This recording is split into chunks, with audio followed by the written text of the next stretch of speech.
J'ai mis quoi pour Chilla? Qu'est-ce que j'ai mis pour Chilla? Hyper fraîche, hyper technique. Faudrait que je me pardonne à chaque fois que je déconne. Faudrait que je décroche mon téléphone au cas où c'est le destin qui sonne. La petite voix qui résonne. Merci d'avoir accepté cette invitation pour Hip Hop Corner. Merci de m'avoir invité, Hip Hop Corner. Juste une petite question, pourquoi ce changement de nom d'artiste? C'est arrivé il y a quelques temps déjà, je t'avoue, il y a plus d'une dizaine d'années. Je crois que j'en avais un petit peu marre du monsieur, je trouvais que ça faisait un peu pompeux. Il y avait plein de mecs qui s'appelaient monsieur, je trouvais que ça faisait impersonnel. J'avais l'impression que ce que je faisais c'était un truc hyper sincère, du coup j'ai eu envie d'enlever le monsieur. Je crois que c'était pour ça, mais ça fait 10 ans, je me souviens plus en vrai. Et ce changement de prénom, de nom d'artiste, ça t'a pas causé un problème au niveau des droits ou des plateformes, etc. ou pas du tout? Si, il y a un mec qui a voulu me faire un procès. Ouais. Pourquoi? Parce qu'il s'appelle Thomas lui aussi, ouais. T-O-M-A. Mais bon, ça s'est vite... C'est vite réglé? Ouais, ça s'est vite réglé, ouais. Dans tes premiers projets, il y avait une forte inspiration au reggae. Ouais, toujours, je crois. Hein. Ensuite, il y a eu plus, on va dire, l'aspect un peu plus pop ou variette, avec un peu de blues pop urbaine. Pourquoi ce changement Écoute, moi j'ai commencé la musique, j'avais 6 ans. Donc j'ai commencé par la batterie, j'ai fait 10 ans de conservatoire. Et puis après, j'ai eu un groupe de rap. Et après, j'ai eu un groupe de reggae. Et entre les deux, j'ai appris à jouer de la guitare. Et en même temps, j'adorais certaines musiques que mes parents écoutaient. Alors ça va de Otis Redding à Francis Cabrel, hein, tu vois. Donc je pense qu'en vieillissant, enfin en tout cas en grandissant, mûrissant, je sais pas comment je pourrais dire. J'aime pas dire que je vieillis, mais c'est le cas, je vieillis. Petit à petit, j'ai eu envie d'explorer un peu tous les trucs qui me touchaient, quoi. Et j'ai jamais réussi, enfin, à part maintenant, à tout mettre au même endroit, tu vois, dans le même truc. Là, maintenant, j'ai l'impression que je fais vraiment du Thomas, en fait, presque pour la première fois de ma vie. Donc, il y a eu cette période super reggae où, voilà, j'avais envie d'être un super bon reggaeman. Et puis juste après, j'ai eu envie de mélanger ce reggae à d'autres influences. Et puis après, j'en ai eu marre d'être cette étiquette-là pour des raisons... si tu veux, la communauté reggae, elle a des trucs super et puis elle a des trucs un peu moins super. Notamment, il y a une espèce d'homophobie latente qui, moi, je n'ai jamais adhéré à ça. Et puis... tout un tas de clichés super agaçants. Et puis je trouve qu'en plus le reggae en France, c'est souvent un truc de super puriste, mais quand tu rencontres des Jamaïcains, c'est les mecs les plus ouverts de la terre. C'est marrant, tu vois. Donc je me suis de moins en moins senti représenté par cette communauté-là, en tout cas en France. Mais par contre, cette musique-là, je la connais, c'est ma première musique, c'est la musique que j'aime chanter, la musique que j'aime jouer, que j'aime écouter. Et derrière, j'avais un espèce de grand fantasme, j'avais envie de faire de la chanson guitare-voix, tu vois.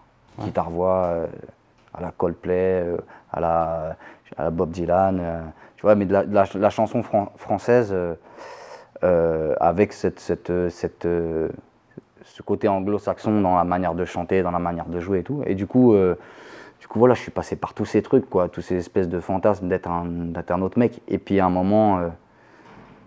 Tu peux partir du ghetto, mais tu peux pas enlever le ghetto de quelqu'un. Donc tout ça a fini par se remélanger à mon côté rue,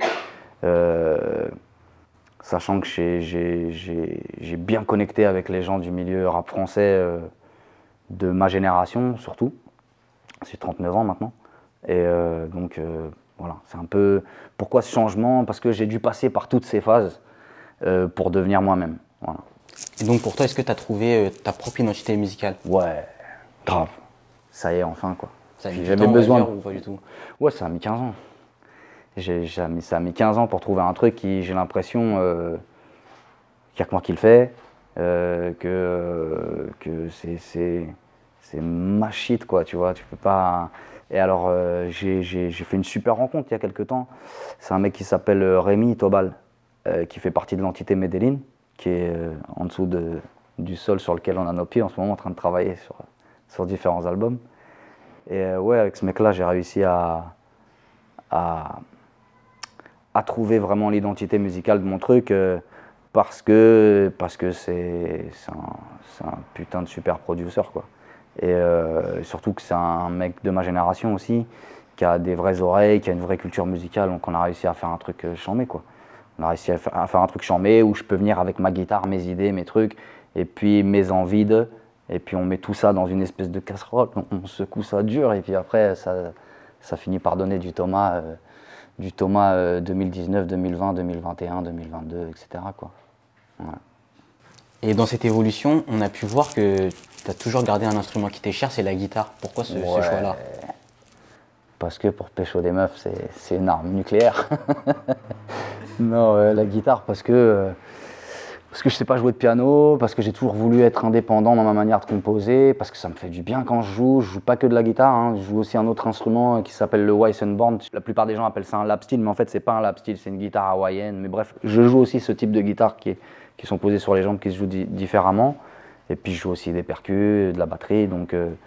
Mais c'est vrai que mon instrument de prédilection, c'est une guitare, quoi. Ce qui est cool avec une guitare, c'est que même si tu as une chanson qui est produite, tu peux attraper une guitare et chanter exactement la même chanson, et elle existera tout autant, tu vois. Sur scène, ça a un apport particulier d'avoir la guitare? Ouais, de dingue. Ouais, c'est surprenant. Un mec avec un jersey White Sox qui attrape une guitare acoustique, avec les cheveux qui tombent, c'est surprenant. Et t'as un rapport particulier avec la scène ou c'est... Ouais, c'est là où je me sens le plus à l'aise au monde. Il n'y a pas d'endroit où je me sens mieux que quand je suis sur scène, c'est sûr. Sauf peut-être dans ma position de père avec ma fille dans certaines situations.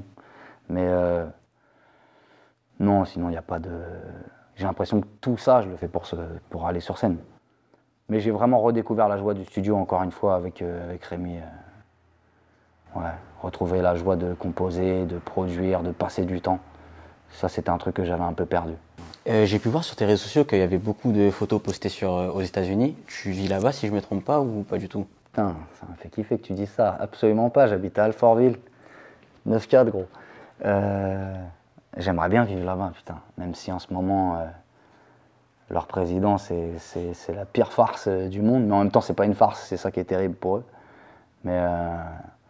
j'essaie d'y aller le plus souvent possible, surtout à New York. Surtout à New York parce que j'ai un peu de famille là-bas, des amis, et puis que c'est une ville qui me... C'est pas très original de dire ça, mais c'est une ville qui me file une énergie de ouf et que je commence à bien connaître, dans laquelle j'aime bien vivre, dans laquelle j'aime bien travailler, dans laquelle j'aime bien aller faire de la musique. J'ai pas souvent eu l'occasion de travailler là-bas, mais les quelques fois où j'ai travaillé là-bas, c'était incroyable. Tu rencontres tout de suite des gens qui ont un background de dingue, tu fais tout de suite des vraies connexions. Là, par exemple, le mec qui masterise mes titres, c'est un mec de Brooklyn qui s'appelle Rich Morales, qui est un super mec du mastering, qui a monté son studio. Et là, on taffe ensemble, c'est chambé, on kiffe. Et à distance, mais on kiffe, on s'appelle, c'est cool. Mais ouais, je suis une culture très, très américaine, je suis totalement pas dans la VF. Et dans ce rapport aux États-Unis, j'ai vu dans une de tes interviews, tu parlais de pourquoi pas vivre à Memphis, au Tennessee, si je ne me trompe pas. Mm-hmm. Pourquoi cette ville-là en particulier? Moi, j'ai un peu changé mon fusil d'épaule, là, je t'avoue. Ah. C'est un peu tendu pour les mecs avec mon teint de peau, Memphis. Mais, non, en vrai, j'ai toujours eu envie d'aller dans ces coins-là parce que je suis un amoureux de la guitare, de la folk, de la country music. Donc, c'est vrai que si je vais là-bas, je pense que je vais vraiment trouver le son que je cherche sur certains trucs, quoi. Mais je pense que je suis encore trop jeune pour enregistrer un disque là-bas. Je le ferai quand je serai vieux et fatigué. J'ai enregistré un disque de country aux États-Unis, tu vois. Mais là, c'est pas encore le temps. J'ai encore l'énergie de sauter partout et de sortir un album par an, donc c'est ce que je vais faire. Je me suis absenté trop longtemps.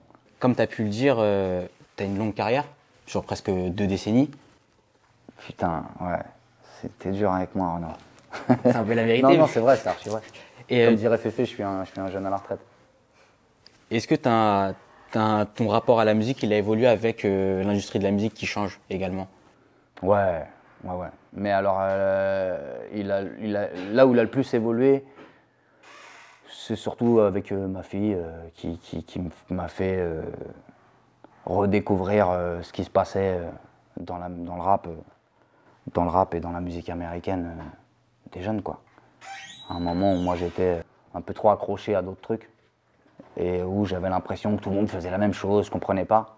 Et puis d'un seul coup, bang, j'ai tout pris dans la gueule. J'ai dit putain, mais c'est incroyable ce qui est en train de se passer en ce moment, comment j'ai pu passer à côté de ça.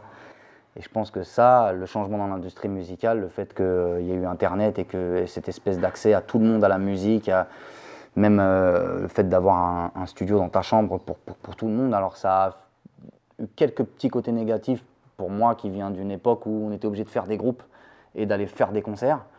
Donc ça fait qu'il y a beaucoup d'artistes qui sont très mauvais sur scène, je trouve. Par contre, ça a boosté la créativité fois 1 million.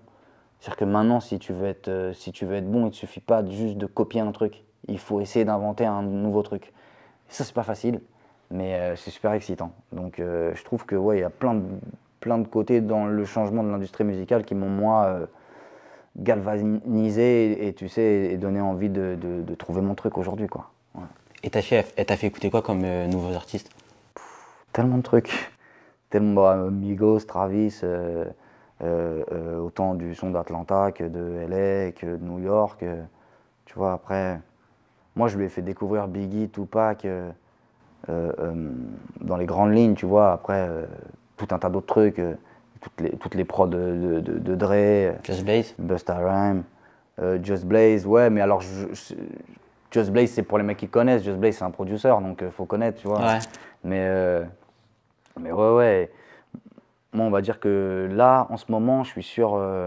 Alors, les gens ils disent Sislak, moi je dis Black, parce qu'aux États-Unis ils l'appellent Black, mais moi je suis sur ça en ce moment. C'est le. Merci Rémi Tobal, encore une fois. Ça c'est Rémi qui m'a fait découvrir cette shit. Et qu'est-ce qui t'a touché avec cet artiste particulièrement? Tout, putain. Comment c'est produit, comment le mec est vrai, les textes, l'âme qu'il y a dans sa voix, que le mec est bon aussi en vrai. En fait, quand il chante, il est bon. Tout, quoi. Tu vois, son morceau avec J. Cole est incroyable. Et est-ce que tu arrives à te reconnaître dans un artiste français? Il y en a plein qui m'inspirent. Je vais dire que Kerry James, c'est un mec qui m'inspire, mais c'est pas original. On a travaillé tellement ensemble et tout ça. Tu travailles pas autant avec quelqu'un si la personne t'inspire pas. Mac Taylor, c'est un mec qui m'inspire aussi. Après, dans la chanson, je trouve qu'on est un peu moins fourni qu'à l'époque où moi j'ai grandi, où j'étais adolescent. Tu vois, je trouve qu'on est un petit peu moins fourni, mais je trouve qu'il y a des gens qui arrivent avec une espèce d'identité là qui est assez dingue. L'Homme Pâle, je trouve que c'est vraiment très très cool. J'aime bien Angèle aussi, c'est peut-être pas très original, mais franchement je trouve que cette meuf a du talent.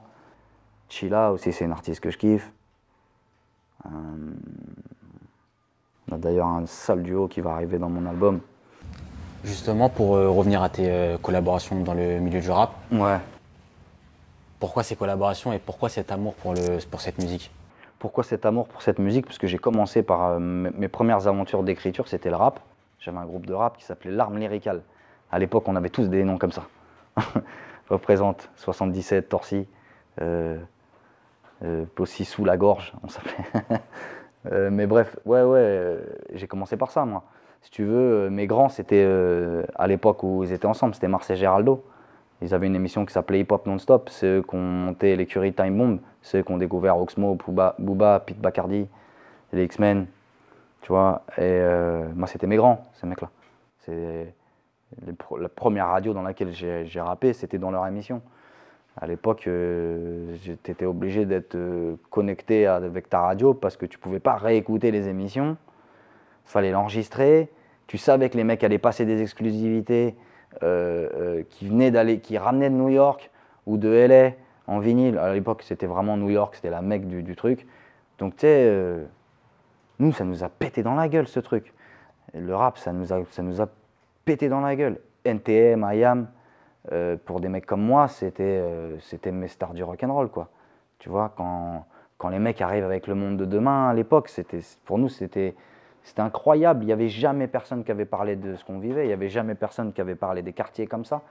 Il n'y avait jamais personne qui avait dépeint, peut-être à part Renaud, tu vois, dans un autre genre, mais qui avait dépeint le quotidien des gens, des pauvres, quoi, tu vois, des pauvres ou des gens de la rue ou des immigrés ou du peuple, quoi. Du peuple de la France d'en bas, comme disent certains. Donc pourquoi cet amour pour le rap? Parce que j'ai ça chevillé au corps depuis que j'ai 11 ans. Pour revenir à toi plus précisément, au niveau de tes paroles, souvent tu parles de toi, de ton évolution, mais aussi de tes proches. Ouais. Pourquoi ce choix-là d'être vraiment autobiographique? Cet album-là est assez introspectif, c'est sûr. Mais je crois que tous, en fait, un peu. C'est vrai que quand j'écris, je me dis pas, tiens, qu'est-ce qui ferait plaisir aux gens, quoi. J'écris surtout pour exorciser des trucs, pour faire partager mon expérience. J'essaie d'être hyper sincère. Il y aura souvent hyper devant un adjectif avec moi. Mais j'essaie vraiment d'être hyper sincère. Et la meilleure manière d'être hyper sincère, c'est pas de prendre les autres en exemple, c'est de te parler de moi et de te dire, bah voilà, comment je me sens par rapport à tel truc et tel truc. Moi, j'ai vécu comme toi, comme tout le monde, quoi, des hauts, des bas, mais j'aime bien parler de comment je me suis sorti des bas, comment je vis après les bas. Et j'ai l'impression que ça fait du bien aux gens. Il y a pas longtemps, j'étais avec une fille que je dédicace qui s'appelle Zara Fern, qui est la première française à signer à l'UFC. Et elle me disait, ta musique, c'est un médicament. Elle me dit vraiment, c'est un médicament, quoi. Ça soigne les douleurs. Et il y a plein de gens qui m'ont dit ça, mais bon, c'était pour lui faire une petite dédicace. Et ça te touche quand on dit ce genre de choses? Ouais, ça me touche. Je crois que c'est ça que je cherche à faire. Je cherche à me soigner déjà moi, et puis si ça veut soigner les autres, c'est bien. Tu vois. En tout cas, les aider, c'est bien.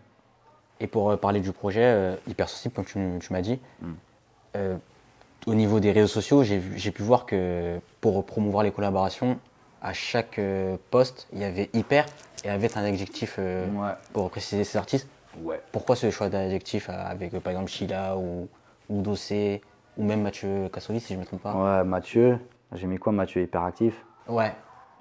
Bah, si t'as déjà vu Mathieu Kassovitz dans une interview, bon, moi, je boxe avec lui en fait, moi. Ouais. Et puis c'est devenu un copain, je l'ai rencontré à travers cette chanson, je lui ai envoyé la chanson. Je lui ai dit, j'aimerais beaucoup te prendre en photo. Il m'a donné son numéro de téléphone, je l'ai appelé, il m'a invité chez lui, on a papoté, on s'est rendu compte qu'on était fans des mêmes boxeurs. Il m'a dit, vas-y, viens boxer à la maison et tout, parce que il a un ring chez lui. Donc du coup, je suis parti boxer avec lui. Puis c'est cool, ce mec-là est vif. Donc j'ai pas vu ça autrement. J'ai mis quoi pour Chilla? Qu'est-ce que j'ai mis pour Chilla? Hyper fraîche, hyper technique. Non, je sais que pour Dossé, t'as mis Hypersensible. Ouais, bah ouais, mais parce que c'est notre morceau. Enfin, je me voyais pas l'appeler autrement. J'aurais pu dire hyper réservé, peut-être. C'est un mec assez réservé, Dossé. Et par rapport à ce projet, t'as déjà sorti 2 singles. Ouais, hyper sensible. Et comment on s'aime. C'est un mode d'emploi pour l'amour. Et pourquoi ces choix de singles? Pourquoi les avoir ces deux-là? Parce que j'ai l'impression que ce disque, tu vois, c'est comme le chemin d'un mec qui sort d'un moment vraiment difficile et puis qui commence par se pardonner, et puis ensuite qui se demande comment il va faire pour re-aimer les autres, se re-aimer lui-même, et puis petit à petit, tu vas voir, c'est un espèce de déroulé comme ça de quelqu'un qui marche sur un chemin et qui ne veut plus lâcher la lumière qu'il a réussi à attraper. Donc c'est le début de ce chemin. Souvent, entre tes différents projets, il y a des longues périodes d'attente. Pourquoi ce choix-là? Tu as besoin de te ressourcer pour mieux écrire ou avoir des meilleurs... Franchement, pour être vraiment honnête, hein, j'ai fait une dépression nerveuse entre le premier et le deuxième, et entre le deuxième et le troisième. Maintenant, c'est pour ça que je vais sortir un disque tous les ans, comme ça je vais m'éviter de faire des dépressions. Non, j'ai fait une grosse dépression, mais j'ai pas de souci à parler de ça parce que je suis vraiment pas le seul dans ce pays. C'est un des pays d'Europe où on se médicamente le plus, où on est les plus dépressifs, donc je pense que ça peut même faire du bien à des gens d'entendre quelqu'un en parler post-dépression. Et j'ai trouvé que c'était le moment où il n'y avait rien qui allait se passer pour moi tant que je réglais pas mes trucs, tu vois, tant que j'essayais pas d'aller mieux. Donc j'ai fait en sorte d'aller mieux, jusqu'à même aller bien. Je me suis permis genre d'aller bien et tout. Et puis donc ça m'a pris du temps. Ça a pris le temps qu'il fallait que ça prenne. Et si je devais repasser par là, je repasserais par là pour être le mec que je suis aujourd'hui. En tout cas, faire la musique que je fais sur le chemin de lumière sur lequel j'essaie de tant bien que mal de rester tous les jours. Et puis voilà. Et cette dépression, elle est due à l'industrie musicale ou vraiment c'est des Non, vraiment pas du tout à l'industrie musicale. Moi, je suis resté très actif musicalement, même si j'étais pas au devant de la scène, mais j'ai écrit pour des super artistes. J'ai eu la chance de rencontrer un mec comme Kenji qui m'a fait vachement confiance.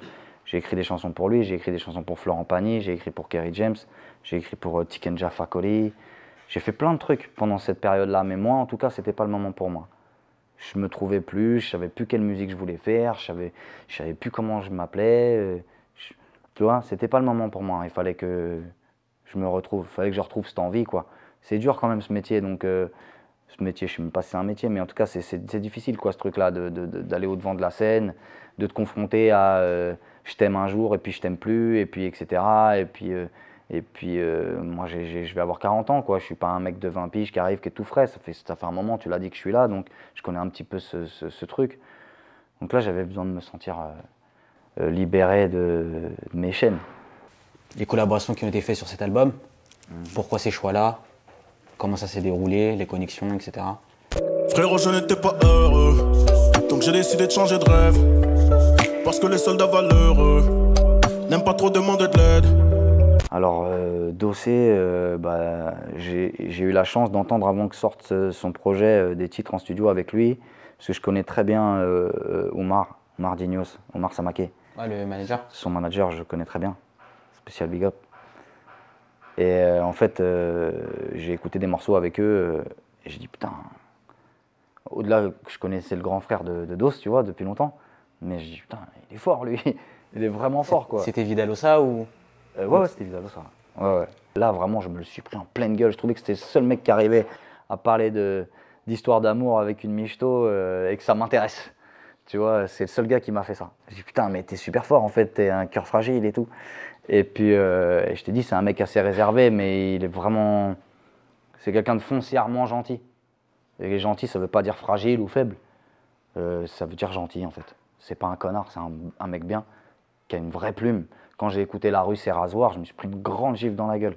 Je dis putain, il est fort lui. Donc un jour, j'ai appelé Omar, je dis go, j'ai besoin de ton gars là. Et ça se passe en général comme ça. Où je connais les gens d'avant, et il y a un truc humain qui est déjà là, et bon, évidemment artistique, mais ça c'est le minimum syndical. Je peux pas faire un truc avec quelqu'un que je respecte pas, et je pense vice versa. Mais il faut qu'humainement ça glisse, quoi. Tu vois, avec Chila, moi je la considère comme une sœur, quoi. Donc, en tout cas une amie, ça c'est sûr. Et c'est un mot que tu utilises très très peu dans ce métier, ami.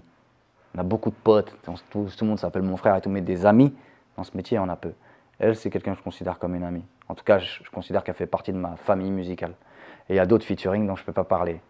Pour ce projet, tu prévois de faire une tournée ou pas du tout? Ouais, totalement. Totalement, ça va commencer en septembre, je commence à faire quelques dates. Donc de septembre à décembre, il y aura des concerts, il y aura des événements, des trucs, mais c'est pas la tournée. La tournée elle va démarrer en 2020, en mars à mon avis, février-mars 2020, jusqu'à la fin de l'été. Et je pense qu'en septembre-octobre 2020, je sors un nouvel album, donc un 4e album. Et je pense que je vais faire ça tous les ans pendant 5 ans. C'est une annonce, j'annonce. Une petite exclu, on va dire. Ouais. Et, pour terminer, si tu devais décrire ton album en 3 mots, quels seraient ces mots pour Hypersensible? 4 mots, je peux 4 mots? Bien sûr. Médicament qui fait du bien. C'est un peu antinomique, parce qu'un médicament c'est chelou normalement. Mais ouais, je trouve que ça c'est bien. Un dernier mot à ajouter pour Hip Hop Corner? Je voulais vous remercier de m'avoir invité. Merci à toi. Surtout, ça fait plaisir pour un chanteur d'être invité dans une émission qui parle de rap, quoi. C'est cool, je suis content. Faudrait que je me pardonne à chaque fois que je déconne.